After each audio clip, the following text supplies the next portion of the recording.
बच्चे का जो मैडिकल कराया गया, इन्हें गिरफ्तार किया गया। मेरे बच्चे की हालत देखें, वो सहमा हुआ है, ठीक से बात भी नहीं कर रहा। हमारे मुआशरे में ख़वातीन और बच्चों के साथ जो सलूक किया जाता है, उससे इस बात का अंदाज़ा लगाना कुछ मुश्किल नहीं कि हम इखलाकी तौर पर किस पस्ती का शिकार हो चुके हैं। हमें इस बात का भी ख्याल नहीं रखते कि हमारे गलत रवैये की वजह से बच्चों के दिलो दिमाग पर क्या असरात मुरतब होते हैं और उनके साथ होने वाले मनफी सलूक की वजह से मुस्तकबिल में वो तालीम याफ्ता शहरी के बजाय जराइम पेशा अफराद की सफ में भी शामिल हो सकते हैं।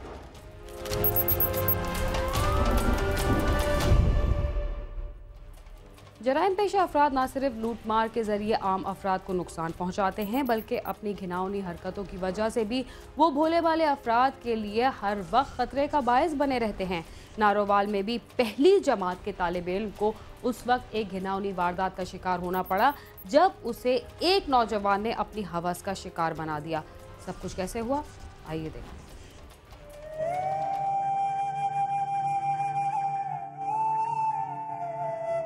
नारवाल के कस्बा रैया खास के गांव नारंग चाइना का रहायशी इरशाद अली खेतों में मेहनत मजदूरी करता है। उसका 6 साला बेटा शामिर गांव के गवर्नमेंट प्राइमरी स्कूल में पहली जमात का तालिबे इल्म है। वो हस्बे मामूल सुबह 7 बजे घर से स्कूल जाने के लिए रवाना हुआ, मगर रास्ते में उसे गांव का ओबाश नौजवान आमिर अली जबरदस्ती गंदम के खेतों में ले गया, जहाँ उसने बच्चे को ज्यादती का निशाना बना डाला और उसे तशवीशनाक हालत में छोड़कर फरार हो गया। मैं इंतहाई गरीब आदमी हूँ। सुबह खेतों में जाता हूँ तो रात को वापसी होती है। मैं और मेरा बेटा इकट्ठे घर से निकले थे। वो स्कूल की तरफ चला गया और मैं अपने काम पर चला गया। मुझे इतला मिली तो मैं घर पहुँचा। मेरा बेटा खेतों में बेहोश पड़ा था। जालिम ने उसके साथ ज्यादती की है। मैं तो इंतहाई गरीब आदमी हूँ, मुझे अफसर इंसाफ दिलाएं। खेतों में जाते हुए मकामी रहायशियों ने शामिर को नीम बेहोशी की हालत में पड़े देखकर उसे तिब्बी इमदाद के लिए अस्पताल पहुंचाया। वाकये की इतला मिलते ही शामिर के वर्षा और महलेदार वहां पहुंच गए। बच्चे ने घर वालों को बताया कि उसके साथ आमिर अली ने ज्यादती की है, जिस पर वर्षा ने थाने दरख्वास्त दे दी। इसकी हालत तो देखें, अल्लाह जालिम को गारत करे। पुलिस ने मुकदमा दर्ज करके मुलजम आमिर अली को गिरफ्तार करके तफ्तीश शुरू कर दी है। पुलिस का कहना है कि बच्चे का तिब्बी मुआयना करवा लिया गया है। जल्दी चालान मुकम्मल करके अदालत भिजवा दिया जाएगा। मौजा नारंग चाइना तो इन्हें दरखास्त दी है मेरे बेटे शाह मोहम्मद नाल ज्यादती हुई है, जी इन्होंने दरखास्त मुकदमा दर्ज करके बच्चे का जो मैडिकल कराया गया, इन्होंने गिरफ्तार किया गया।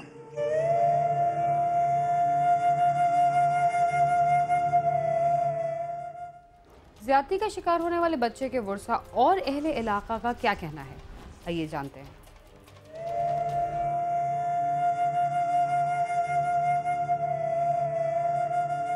बच्चे के वर्षा का कहना है कि पुलिस मुलजम को थाने में प्रोटोकॉल दे रही है और अभी तक उसकी गिरफ्तारी भी नहीं डाली गई। पुलिस ने तो फौरी मुकदमा भी दर्ज नहीं किया था। उन्हें पुलिस से इंसाफ की तवक्का नहीं है।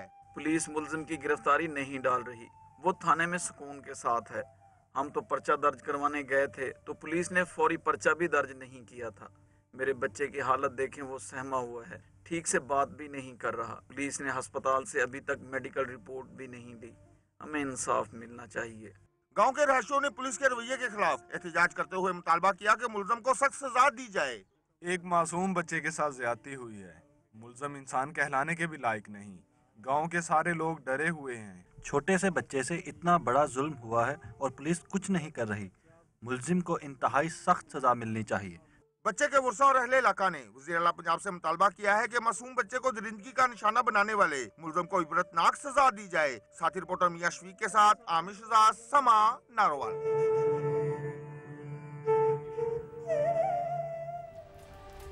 कराची के इलाके औरंगी टाउन में पुलिस छापे के दौरान घर से हिरासत में लिए जाने वाले नौजवान की सुरजानी टाउन से लाश बरामद हुई। पुलिस का दावा है कि ये नौजवान पुलिस मुकाबले के दौरान मारा गया, मगर मकतूल के अहले खाना इंसाफ की दुहाई दे रहे हैं। आइए देखते हैं कि असल वजह क्या है।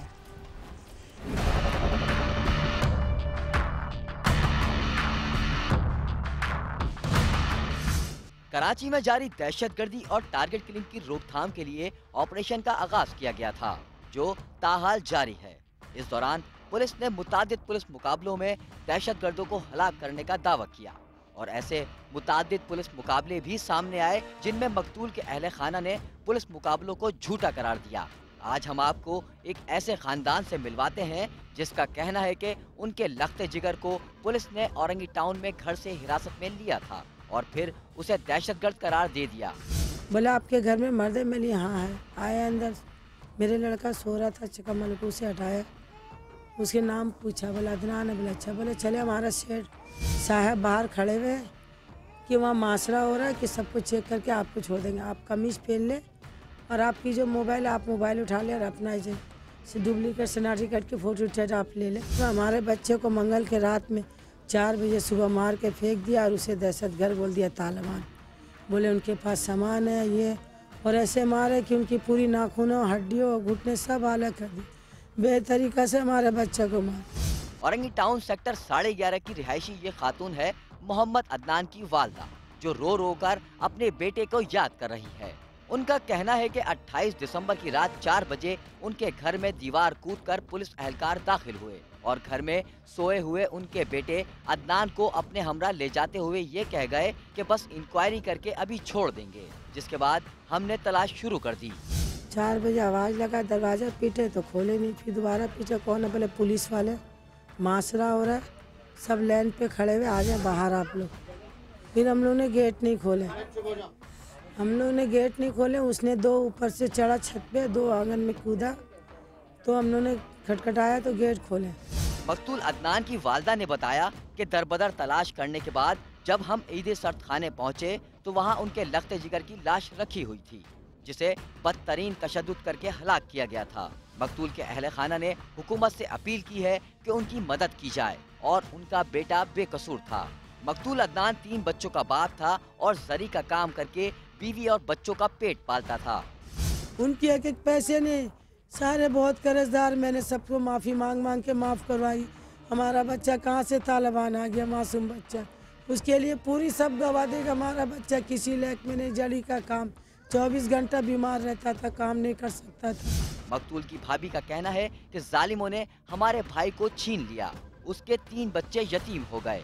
इंसाफ चाहिए हमें बस उसके बच्चों के लिए और हम लोग के लिए। भाई चला गया हमारा, हमें छोड़ के, पर उसके साथ अच्छा नहीं हुआ ये।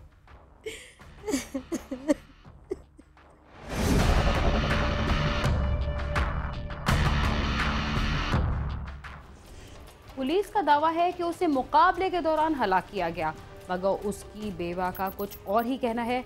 आप खुद ही देखिए।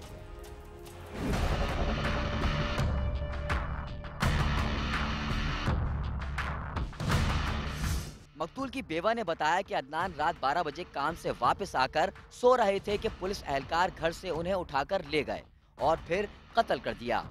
मैं उनके 3 बच्चे कैसे पालूंगी? हमारे शौहर को इस तरह उठा के ले गया, बोला कि मुआशरा करने के लिए आए, हम पुलिस वाले हैं, पुलिस वाले के नाम पे ये धब्बा है। पुलिस वाले नहीं थे वो, पता नहीं कौन थे, किसी से कोई दुश्मनी नहीं थी, किसी की लाइन में नहीं थे वो, किसी पार्टी में नहीं थे, किसी तंजीम में नहीं थे। मकतूल अदनान के भाई ने क्राइम सीन की टीम को बताया कि पुलिस एहलकारों ने घर में दाखिल होकर इलाके का मुहासरा करने का कहा और भाई को ले गए।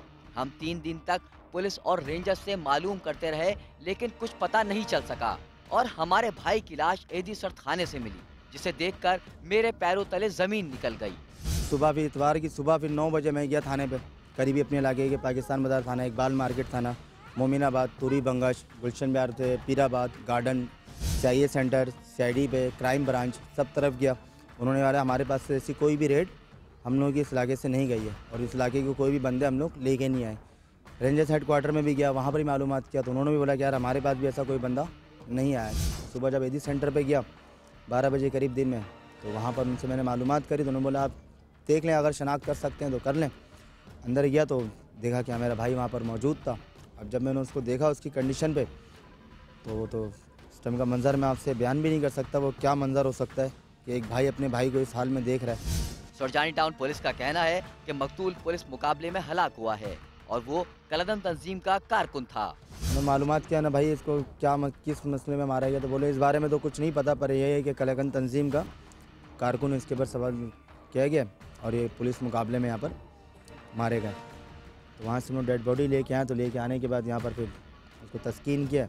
मकतूल के भाई का कहना है कि उनका भाई बेकसूर है, उस पर इल्ज़ाम लगाया जा रहा है। इसके ऊपर जो दाग लगाया हम ये चाहते हैं कि इसको इंसाफ दे। उसके छोटे छोटे 3 बच्चे, एक बच्चा उसका 4-5 महीने का गोद में, उसको किस बात की सज़ा मिली है? इस बात की सज़ा मिली है उसकी, कोई बच्चा सुबह काम पे जा रहा है, रात को घर पे आ रहा है, उसको इस बात की सज़ा मिली। उसके बच्चों को अनाथ कर दिया, इस बच्चे में कर दिया कि वो अपने बच्चों के लिए 2 वक्त की रोटी कमा के ला रहा था, उसको ये सज़ा दी गई। उसकी बीवी बेवा हो गई, उसको इस बात की सज़ा मिली कि वो सुबह अपने शौहर को नाश्ता करा के भेज रही है, रात को उसका इंतज़ार करी तो गवर्नमेंट आके लेके जाए, उसको इनकाउंटर कर दे। इस बात की उसको सज़ा मिली है। ये तंजीम होते हैं। अगर वो तंजीम का, किसी भी तंजीम का कारकुन है, कोई भी तंजीम का कारकुन है, तो उसके माली हालात बहुत अच्छे होते हैं। उसके घर में खाने की फाका कशी नहीं होती, उसके मकान का किराया हर वक्त मिल रहा था, उसका अपना घर होता, वो किराए पे नहीं रहता। कराची में होने वाले पुलिस मुकाबलों में मरने वालों का रिकॉर्ड ना रखने और उनकी मौत को अहले खाना से छुपाए रखने की शिकायत में रोज बरोज इजाफा हो रहा है, जो पुलिस के लिए लम्हा फिक्रिया है। कैमरामैन नईम खान के साथ खुर्रम गुलजार, समा, कराची।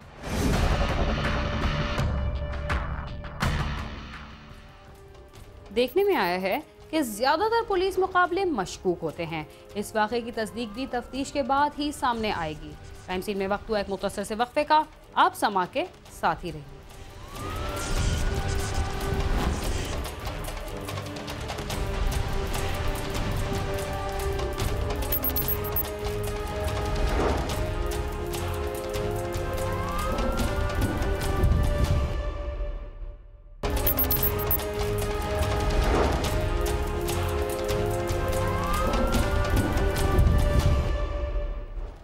प्रोग्राम क्राइम सीन में एक बार फिर खुशामदीद।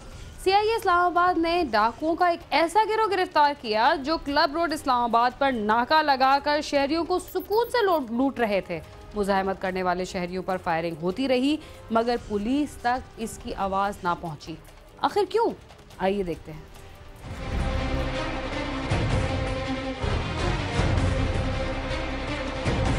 14 फरवरी 2015 रात 1 बजे इस्लामाबाद के हाई सिक्योरिटी जोन और वफाकी दारुल हुकूमत की अहम तरीन इमारतों के झुरमट में क्लब रोड पर डाकुओं ने लगाया नाका और पुलिस की 2 अहम चेक पोस्टों के बीचों बीच शहरियों को लूटना शुरू कर दिया। सबसे पहले एक गाड़ी, उस पर फायर हुए, स्ट्रेट फायर, दूसरी गाड़ी पे स्ट्रेट फायर हुए, तीसरे बाइक के ऊपर उन्होंने स्नैच किया उसे, और चौथी मेरी गाड़ी लेके गया। जहाँ आपके नाके भी यहाँ पे बिल्कुल आपकी नाक के नीचे मौजूद हैं।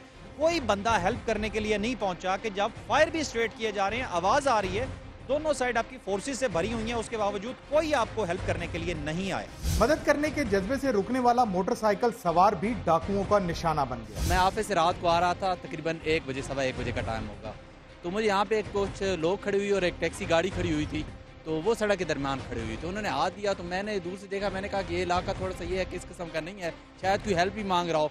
मैंने मोटरसाइकिल आहिस्ता किया, तो मेरे पास एक बंदा पिस्तौल लेकर आ गया, एक के पास खंजर था।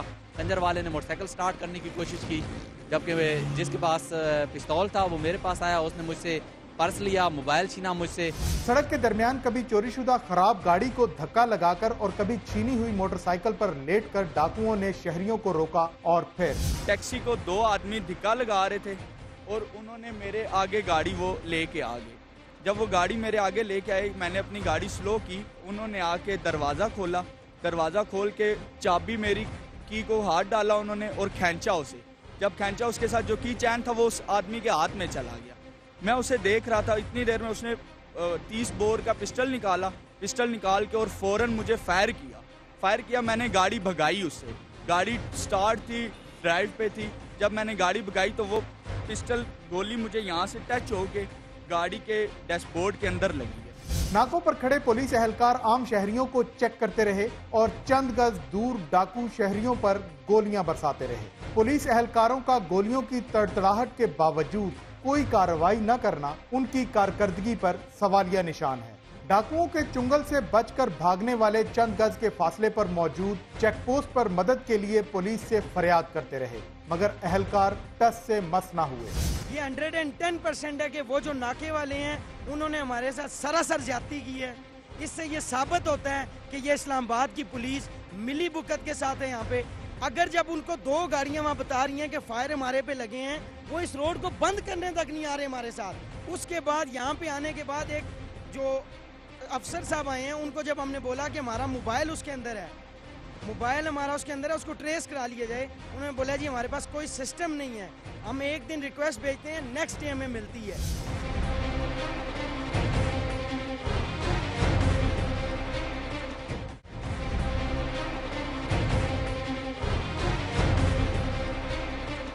डाकुओं के चुंगल से बच निकलने वाले एक माजूर शहरी का कहना है कि जब डाकुओं ने पिस्तौल ताना तो उसके होश उड़ गए। उन्होंने चैम्बर में गोली चढ़ाई है, इतनी देर में थोड़ा सा ये भाई ने इन्होंने गाड़ी को भगाया है, जो उसका हाथ जो है वो उसके दरवाजे के पीछे वाले पिलर पे लगा है और उसका वो निशाना जो है वो हट के तो सीधा डैशबोर्ड के अंदर लगी है गोली। हम होश भागता हो गए थे उस वक्त, हमें तो समझ ही नहीं आ रही थी ये हो क्या रहा है। पुलिस के जो एहलकार शहरियों की गाड़ी में बैठकर डाकुओं को ढूंढने निकले तो मालूम हुआ इनके पास तो कोई असलहा ही नहीं है। हमारे साथ जो पुलिस वाले गए हैं उनके पास असला नहीं था उस वक्त, बल्कि हमने उनसे जो है वकूआ पे पूछा है कि भाई आपके पास कोई ऐसी गन या कोई ऐसा पिस्टल है कि अगर खुदा न खास्ता इस वक्त वो गाड़ी हमारे सामने आ जाती है तो आप उसके साथ कोई रेजिस्टेंस कर सकते हैं। उन्होंने कहा जी असला तो हमारे पास नहीं है इस वक्त। मीडिया पर खबरें आने के बाद वफाकी वजीर दाखिला ने वाकया का नोटिस ले लिया और कोताही के मुर्तकिब पुलिस एहलकारों को मुअत्तल करके उनके खिलाफ मुकदमा दर्ज करने का हुक्म दिया। आला पुलिस अफसरान ने मुतल्लका एहलकारों को मुअत्तल कर दिया। SSP इस्लामाबाद मीरवाइज के मुताबिक CIA ने वारदात में मुलविस मुल्जमान मोहम्मद अरशद और नजाकत हुसैन को गिरफ्तार कर लिया। समा TV के प्रोड्यूसर फरख अब्बास की गाड़ी भी पुलिस को बाराकऊ के इलाके में खड़ी मिल गई। पुलिस के मुताबिक मोहम्मद अरशद और नजाकत हुसैन ने ही नून लीग के रहनुमा सिद्दीकुल फारूक की गाड़ी भी छीनी थी। CIA स्टाफ इस्लामाबाद ने डकैती, सरका बिलजबर और गन पॉइंट पर गाड़ियां छीनने वाले 3 खतरनाक और मुनज़्ज़म गैंग्स के कुल 12 मुल्ज़िमान को गिरफ्तार कर लिया है। गैंग नंबर 3 जो सबसे आजकल मशहूर हुआ था, एक तो सिद्दीकुल फारूक साहब की गाड़ी स्नैच हुई थी। इसके अलावा पिछले दिनों ये इस्लामाबाद क्लब के सामने एक वारदात हुई थी जिसमें हमारे मीडिया से मुतल्लिक एक भाई के साथ भी एक वक़ूआ हुआ था।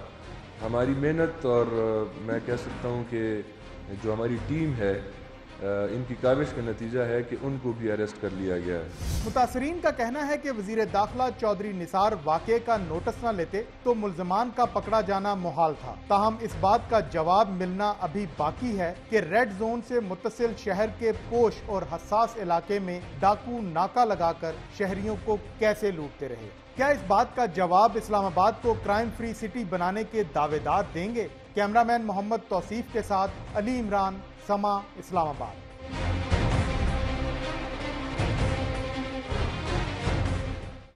इसके साथ ही क्राइम सीन अपने इख्तिताम को पहुंचता है। बीना खान और क्राइम सीन की टीम को इजाजत दीजिए और देखते रहिए समा।